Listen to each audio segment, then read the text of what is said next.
En el video de hoy vamos a hacer la práctica de estudio de anticuerpos irregulares. Los anticuerpos antieritrocito que no están dirigidos contra antígenos del sistema AME2 se denominan anticuerpos irregulares. Todo paciente que requiere una transfusión se le van a hacer estudios de anticuerpos irregulares y el objetivo es que podamos al final de la práctica transfundir eritrocitos que no sean reconocidos por anticuerpos clínicamente significativos presentes en el plasma del paciente. Vamos a considerar anticuerpos clínicamente significativos cuando sucede alguna de las siguientes repercusiones, ya sea enfermedad hemolítica del recién nacido, reacciones hemolíticas posttransfusionales o que han causado dominación en la vida media de los eritrocitos que poseen el antígeno correspondiente. Realmente estos anticuerpos son de tipo IgG, pueden reaccionar a 37 grados o en fase de antiglobulina humana o en ambas fases. Los anticuerpos que normalmente reaccionan a bajas temperaturas uno llama anticuerpos fríos y normalmente no tienen mucho significado clínico, aunque después vamos a ver que igual hay excepciones. Cuando una persona tiene anticuerpos irregulares, uno siempre va a asumir que fueron producidos porque hubo una exposición previa a antígenos de otra persona que el paciente no tenía. Y la forma más común de este proceso, que se llama aloinmunización, es a través de las transfusiones de sangre, porque entonces introducimos sangre de un donante con su propio fenotipo a la sangre de un paciente que va a tener un fenotipo diferente y vamos a estarlo exponiendo a antígenos que el paciente no tiene. En el caso de las mujeres es muy común la inmunización por el embarazo y algunas formas muy peculiares y en realidad poco usuales es a través de los trasplantes. Para detectar anticuerpos irregulares en el plasma de un paciente se emplea la prueba indirecta de antiglobulina humana, utilizando de 2 a 4 suspensiones de eritrocitos provenientes de diferentes donantes que previamente se les determinó el fenotipo de los sistemas sanguíneos de importancia clínica. En Costa Rica, bueno, por lo menos en la caja nosotros utilizamos 3 suspensiones, pero en realidad eso responde a la casa comercial donde se compre. Entonces, uno normalmente esta prueba se compra en las casas comerciales y ellos ya tienen preparadas las suspensiones de donantes conocidos, tamizados y demás, que ya pueden ser 2 o 4 suspensiones, de 2 a 4 y tienen que cumplir siempre las mismas características que vamos a ver en la siguiente imagen. Algo importante es que estas suspensiones, por ejemplo, en las que compra la caja, se producen en Estados Unidos. Entonces vamos a tener que los donantes que se utilizan son personas que no son de Costa Rica. Recuerden que el fenotipo y los antígenos, los sistemas sanguíneos tienen diferentes frecuencias en diferentes poblaciones. Entonces, si uno quisiera ser lo ideal, pues sería mejor que lo hiciéramos con donantes en Costa Rica. Sin embargo, esto es un proceso muy caro, hay que hacerle un fenotipo a muchas personas y tener como un banco de fenotipos para poder elegir los donantes que cumplen las siguientes características. Por eso es que al final en Costa Rica se compra de donantes extranjeros, bueno, donantes estadounidenses en el Seguro Social. Puede ser que bancos privados u otros lugares adquieran reactivos que son de otros países. Entonces, dentro de estas características tenemos que son donantes diferentes, que ya les hemos determinado el fenotipo previamente, que todos van a ser del grupo sanguíneo O, porque vamos a evitar entonces la antiglobulina A y B, y que van a representar los siguientes antígenos, que va a ser el D, C mayúscula, C minúscula, E mayúscula, E minúscula, M, N, S minúscula, P1, Lewis A, Lewis B, antígeno K, celano, DOFI A, DOFI B, KIT A y KIT B. Además, vamos a tener eritrocitos que tengan una expresión homocigota del MNS, S minúscula, DOFI A, DOFI B, KIT A y KIT B por el efecto de dosis o fenómeno de dosis, que lo vamos a entender un poco más cuando empecemos a hacer ya los descartes para identificar anticuerpos cuando tenemos pruebas de antiglobulina directas positivas. Recuerden que dentro de las variedades de técnicas vamos a tener entonces la técnica en tubo o la técnica en columna de gel para hacer los rastreos de anticuerpo, igual que el video que vimos de pruebas de antiglobulina indirecta. La técnica de tubo, recuerden que siempre es el estándar de oro, es el método más tradicional. Vamos a utilizar albúmina como control y nos permite algo muy bonito que son las 3 fases de lectura. ¿Por qué son importantes? Porque los anticuerpos, dependiendo su especificidad o dependiendo del anticuerpo, van a reaccionar en una fase y en otras no. Hay anticuerpos que van a reaccionar en todas las fases, hay anticuerpos que solo no reaccionan en fase de antiglobulina y demás. Entonces nos permite más información con la muestra. Además que uno utiliza los mismos tubos para hacer todas las lecturas, entonces no ocupamos 3 juegos de tubos para hacer cada una de las fases, sino que el mismo juego de tubos lo vamos a ir llevando en todas las fases y entonces eso ahorra muestra. Mientras que técnica de columna en gel me va a permitir algo muy importante, que es la automatización. No hay múltiples lecturas a través del tiempo, sino que solo hay una lectura final en fase de antiglobulina humana. Tenemos una cámara de reacción, de va a suceder la sensibilización y el gel de las columnas va a estar impregnado con los reactivos de antiglobulina humana. Entonces ahí es donde tenemos nosotros nuestro reactivo, pero permite la automatización y tal vez que los procesos sean como un poco más sencillos, pero no nos aporta tanta información como la técnica en tubo. Interpretamos la prueba del rastreo de anticuerpos. Un resultado negativo me da un 95% de seguridad de que el paciente no presenta anticuerpos antieritrocitos irregulares. ¿Por qué no me da el 5%? Porque pueden haber diferentes casos donde, por ejemplo, tengo un paciente que tiene anticuerpos contra un antígeno de baja prevalencia, es decir, un antígeno raro. Y lo más probable es que las células rastreadoras que yo utilizo de donadores convencionales no presenten ese antígeno, pero que de pura casualidad el donante que yo elegí para la transfusión sí procede al antígeno. Entonces puede ser que yo tenga pacientes con anticuerpos contra antígenos de baja prevalencia que no los detecto en la prueba de antiglobulina indirecta o rastreo de anticuerpos, pero que cuando hago la prueba cruzada contra la bolsa que yo elegí esté el antígeno presente. Y ustedes van a tener entonces rastreos negativos, pruebas de incompatibilidad incompatibles, y entonces uno normalmente ahí tiene que investigar qué sucedió, porque ya sabemos que tenemos un 95% de seguridad de que íbamos a poder hacer una transfusión segura o compatible en este caso. Tenemos un resultado positivo, entonces vamos a empezar a investigarlos. Como yo les decía, y especialmente si ustedes lo hacen en tubo, van a tener más información. Entonces, ¿qué vamos a sacar de ese rastreo positivo? ¿En qué fase del rastreo se dieron las reacciones? Obviamente en tubo. En tarjeta solo tenemos fase antiglobulina, pero también nos va a aportar mucha información cuántos o cuáles eritrocitos de las células rastreadoras están aglutinando. Entonces, esa es información que de inicio, de lleno, nos va a dar de una vez el rastreo de anticuerpos y que después vamos a identificar. Algo muy importante es que uno no realiza la identificación solamente con el rastreo, uno siempre hace otras pruebas que vamos a ir viendo, que hay mucha variedad. Es una parte muy linda de Immunomato, es la identificación de anticuerpos irregulares. Es un trabajo muy complejo que puede llevar días, que necesitan insumos, se necesita tiempo, pero la primera prueba con la que uno empieza es con el rastreo de anticuerpos. Normalmente, sepan que uno no puede identificar con un rastreo de anticuerpos solamente, necesita hacer más cosas o más técnicas, más estudios y demás. Con nuestra primera pregunta tenemos: ¿en qué fase del rastreo se dieron las reacciones? Ok, normalmente los anticuerpos que solo me reaccionan en centrifugado inmediato, o sea que reaccionan a temperatura ambiente o temperaturas bajas, ya hemos dicho, o anticuerpos fríos, vamos a ponerles así, normalmente no tienen importancia clínica. Hay excepciones como el sistema ABO, que se va a reaccionar a centrifugación inmediata y sí tiene importancia, ¿ok? Entonces, pero los demás anticuerpos normalmente no. Porque normalmente son anticuerpos tipo IgM que van a reaccionar a temperatura ambiente o temperatura baja, como los Lewis, el M, el N, el P.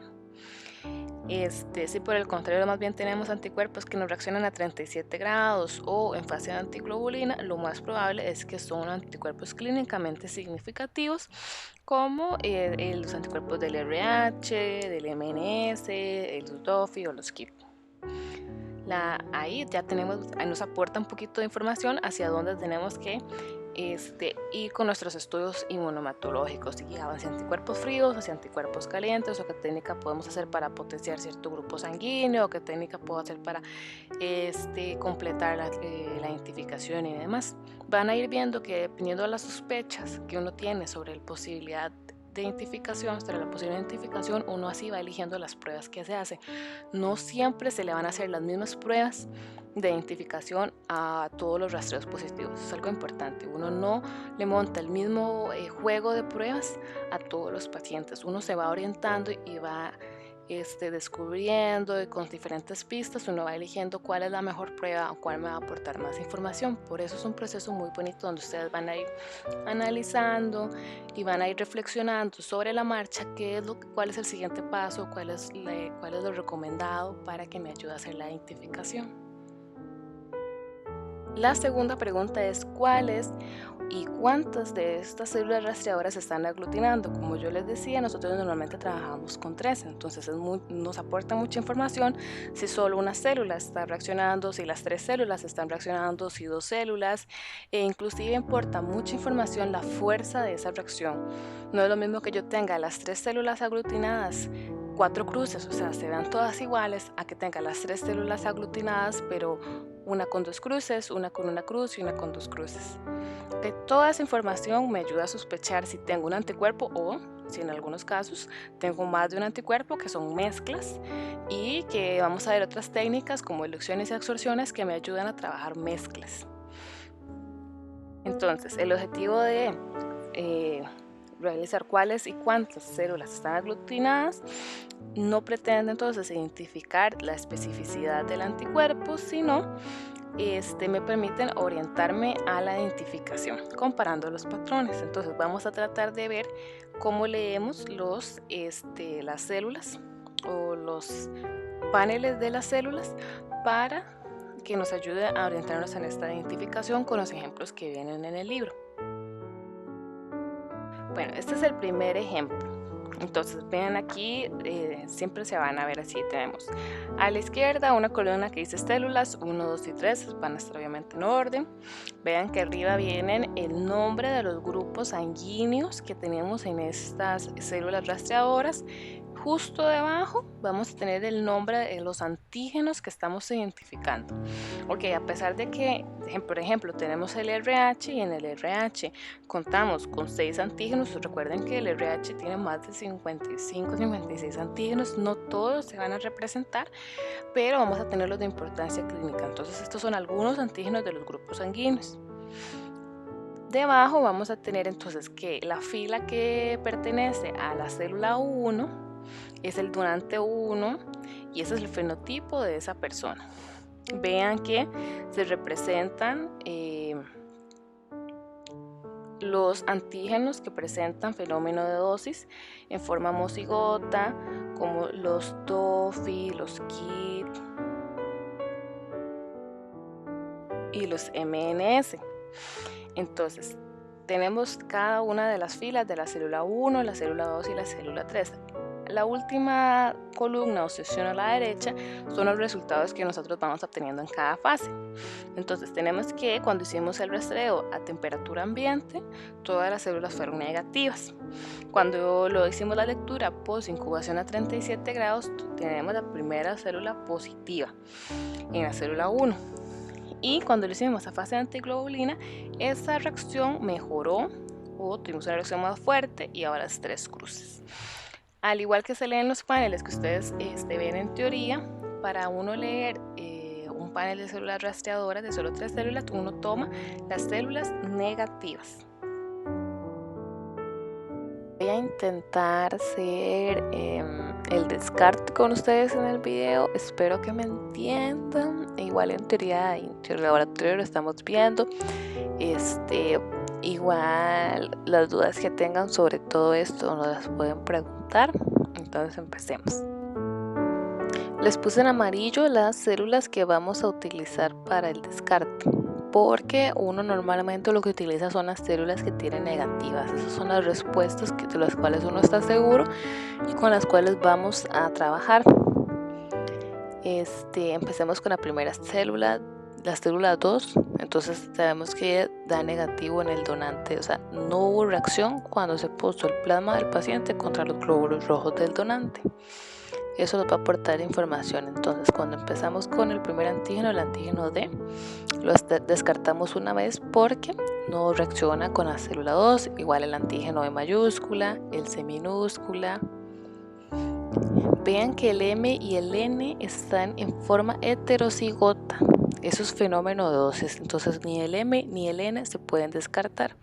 El S minúscula sí, porque está de forma homocigota con su antígeno antitético, el S mayúscula, Luteran-A, P1, Lewis B, antígeno K, Celano, antígeno Dophi-A y antígeno KIT B. Esa es la célula 2. Ahora, también nos dio negativo contra el donante 3. Entonces igual hacemos el descarte. Vean que el antígeno C minúscula ya lo descartamos 2 veces.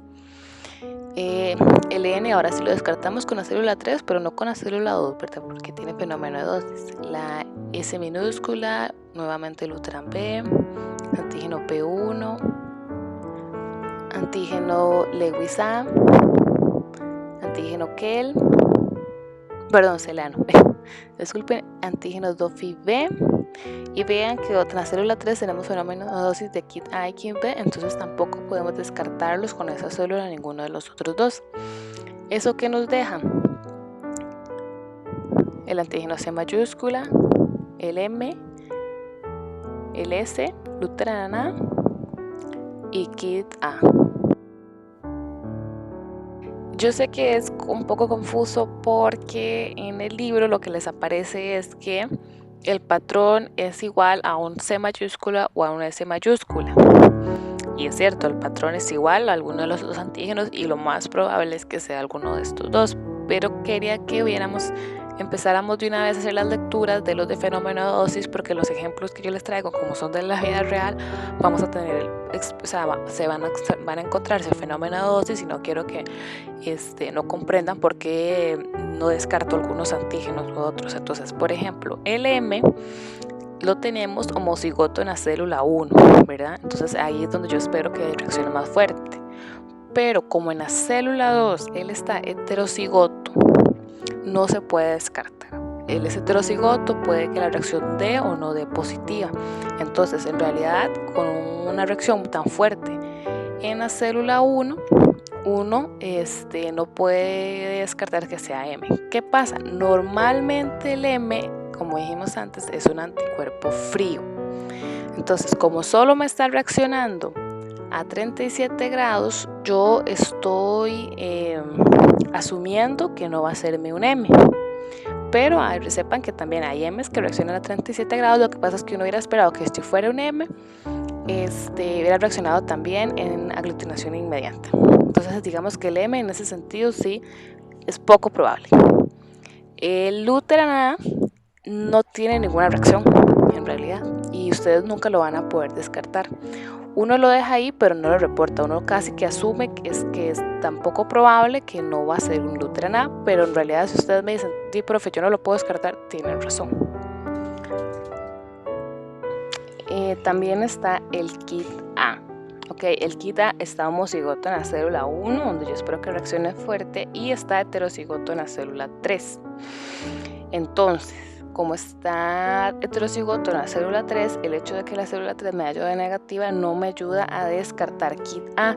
Y esto sí me parece muy importante porque en realidad el KIT A, al igual que el C o el S, son anticuerpos que reaccionan a 37 grados. Entonces, si tengo un anticuerpo, un KIT A, que presenta fenómeno de dosis, como puede suceder en un paciente, yo no podría descartarlo con esas células rastreadoras que sean KIT A solo porque la célula 3 no reaccione. Entonces, si yo tuviera que decirles como qué es lo más posible, sí descartaría el M, porque yo hubiera esperado que reaccione fase en antiglobulina.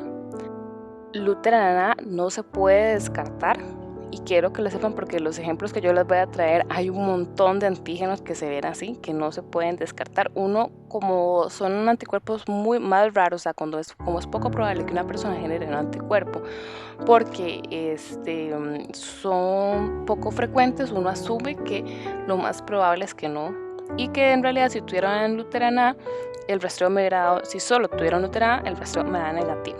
Ahora, no es imposible que den, o sea, nosotros hemos tenido, o sea, en todos los hospitales han habido casos de Luteran A, pero uno prácticamente tiene que tener la suerte de que en esa célula rastreadora hubiéramos tenido alguna célula positiva para identificarlos. Bueno, identificarlos no, sino más bien, ¿cómo decirles? Que se pudieran tamizar o detectar. Pero en realidad me parece que ustedes no pueden descartar realmente ni el C mayúscula ni el S mayúscula, pero tampoco pueden descartar el KIT A, porque el KIT A, un anticuerpo KIT A con fenómeno de dosis se observaría igual que se ve ese patrón de células. Este segundo ejemplo solo tenemos la célula 3 negativa, ¿verdad? Entonces a partir de esta vamos a ir descartando el antígeno C y el antígeno E minúscula, el antígeno M, el N, el S minúscula, Luteran B, P1, Lewis A, Celano, Tofi B, y ven que el KIT A y el KIT B tienen fenómeno de dosis, entonces no podemos descartar a ninguno de los otros dos. Eso nos deja mucha cantidad de posibilidades.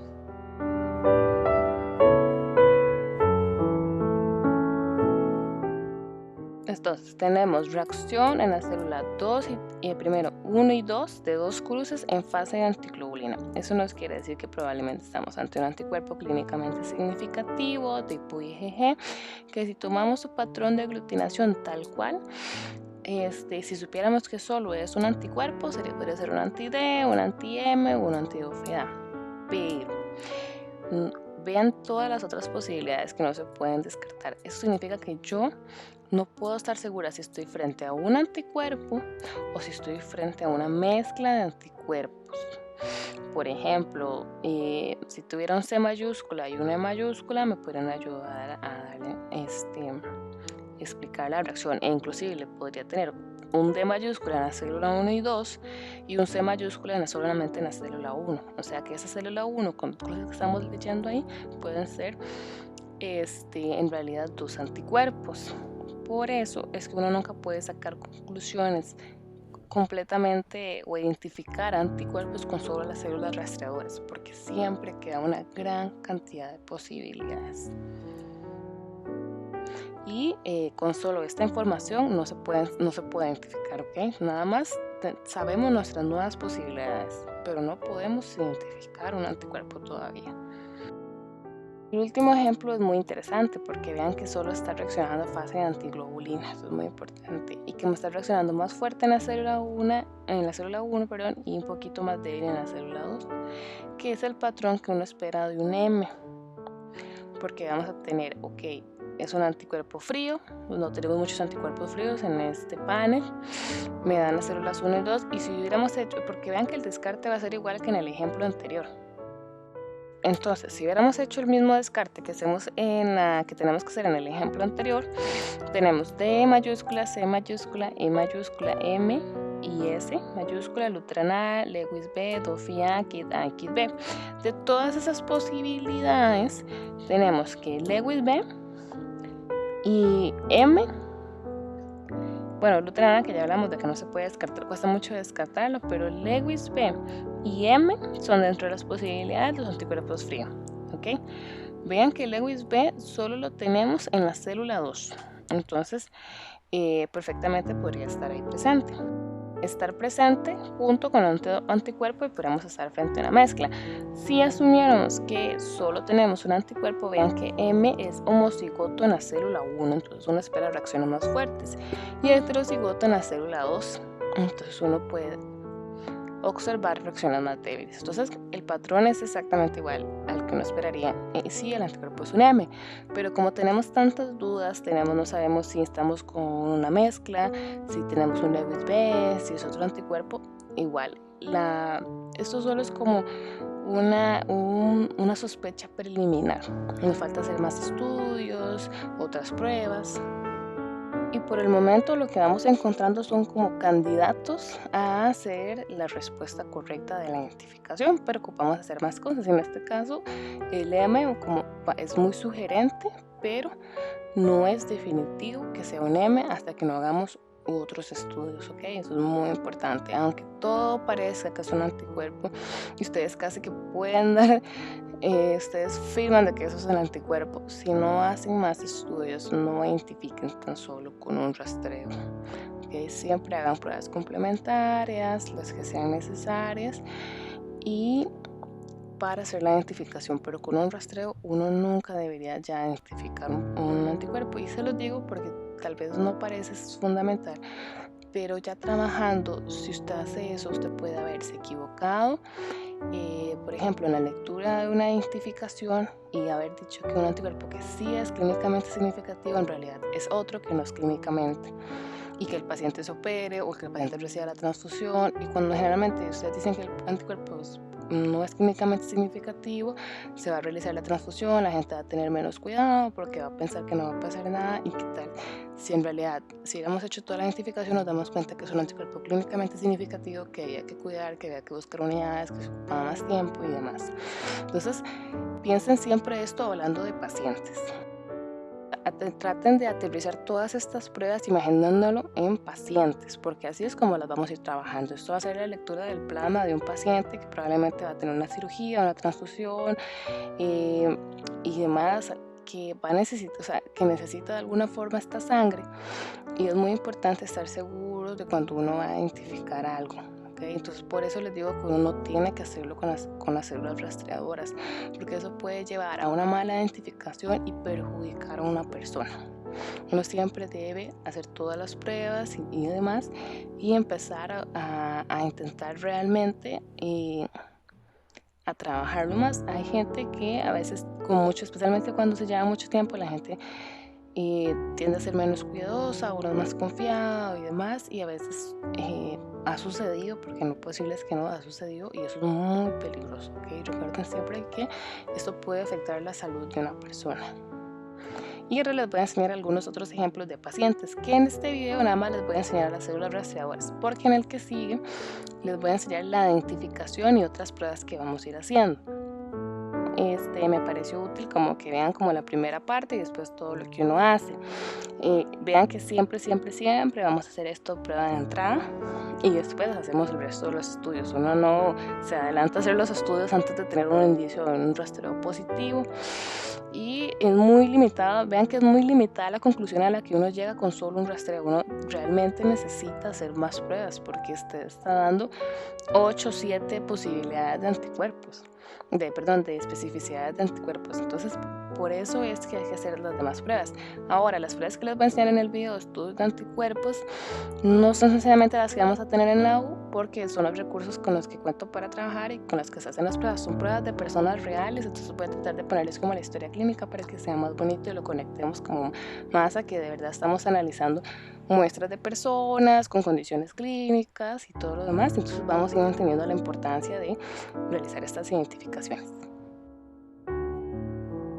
Propiamente ya en los ejemplos, que vamos a hacer 5 ejemplos, ahora les voy a mostrar los rastreos. Los primeros 3 fueron muestras que yo hice, entonces de esos no vamos a hacer estudios, y los últimos 2 sí son estudios de anticuerpos reales. Entonces en el video de estudios ya de identificaciones vamos a terminar de resolverlos.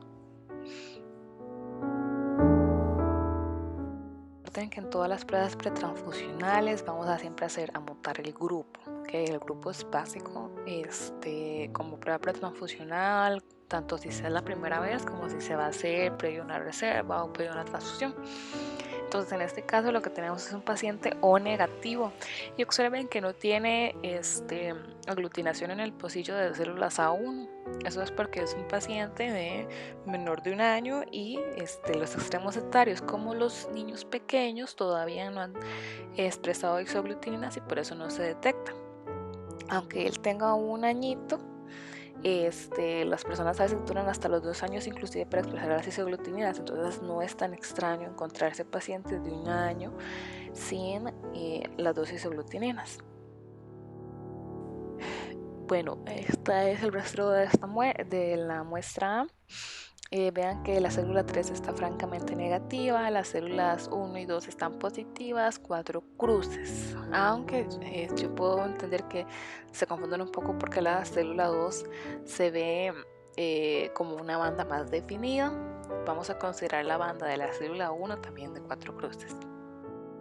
Bueno, este es el panel del rastreo de este ejemplo. Yo les puse las reacciones en la columna de la derecha. Vamos a ver las reacciones de 4 cruces en ambas. Y vean que solo la célula 3 está negativa, entonces con esa célula voy a hacer el descarte. Vamos a ir haciendo el descarte. Vean que, por ejemplo, en el donante 3, DOFI-A y DOFI-B está heterocigoto, entonces no puedo descartar ninguno de los 2 antígenos con esta célula. Y me sobrarían muchos antígenos o muchas posibilidades, entonces ahí necesitaríamos más estudios, más investigaciones para ver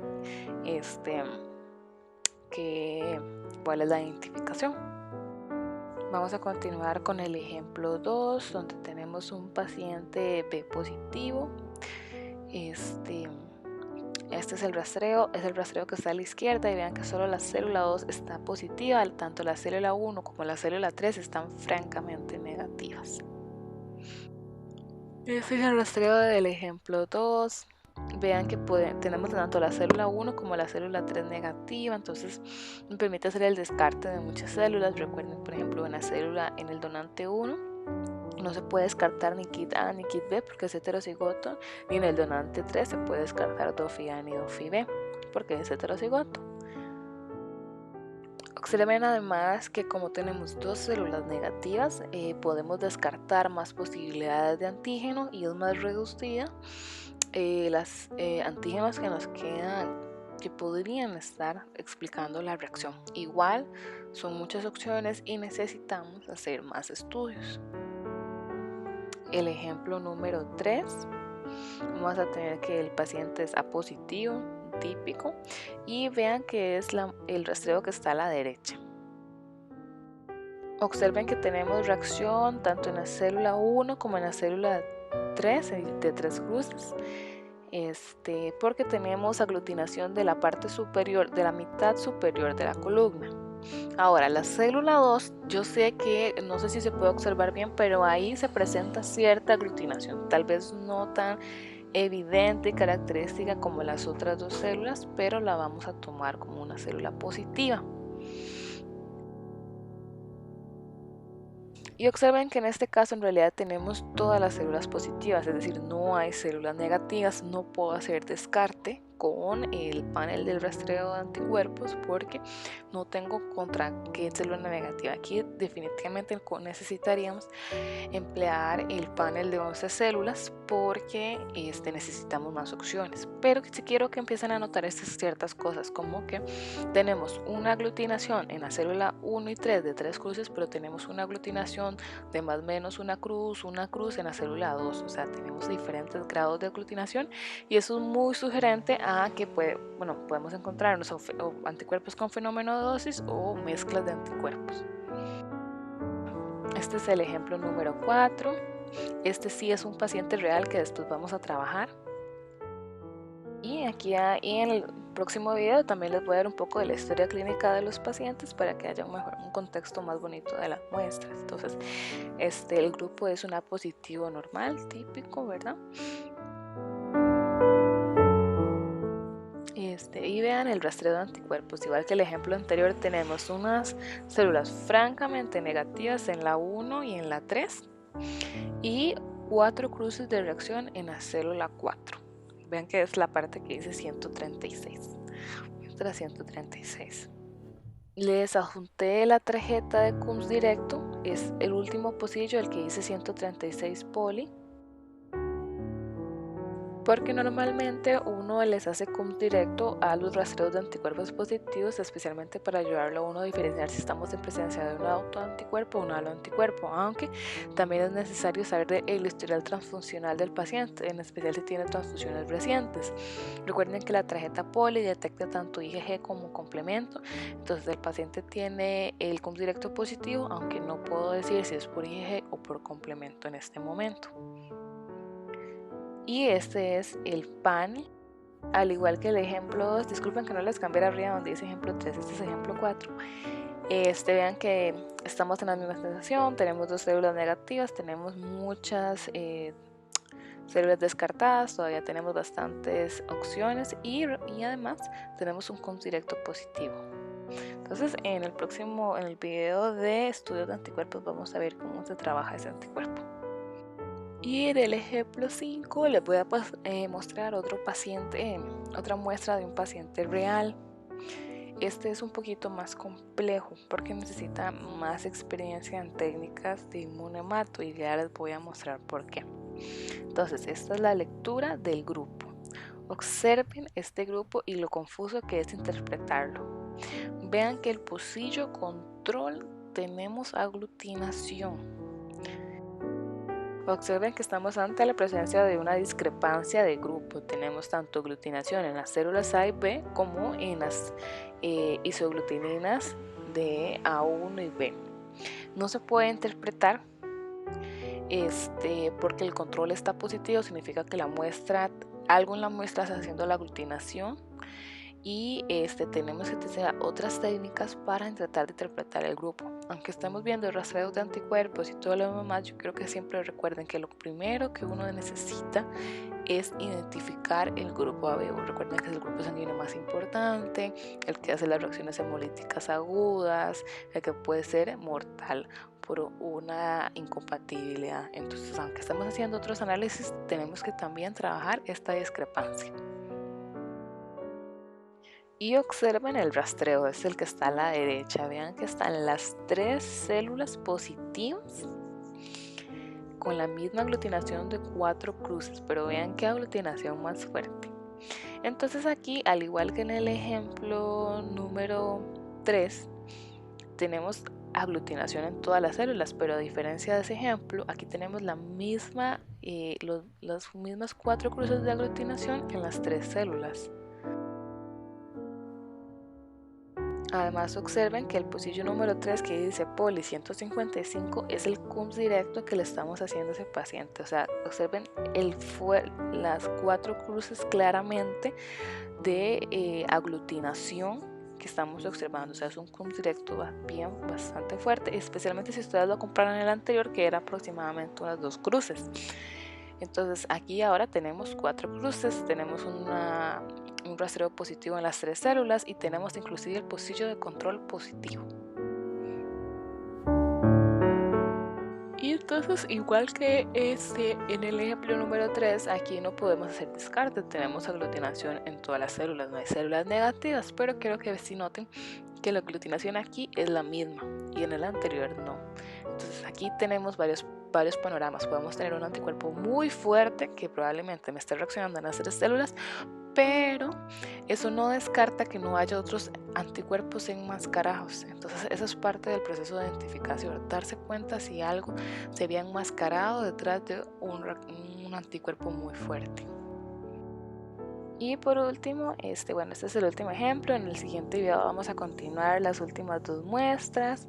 Espero que me hayan entendido y cualquier duda nos comunican alguno de los profesores y muchas gracias.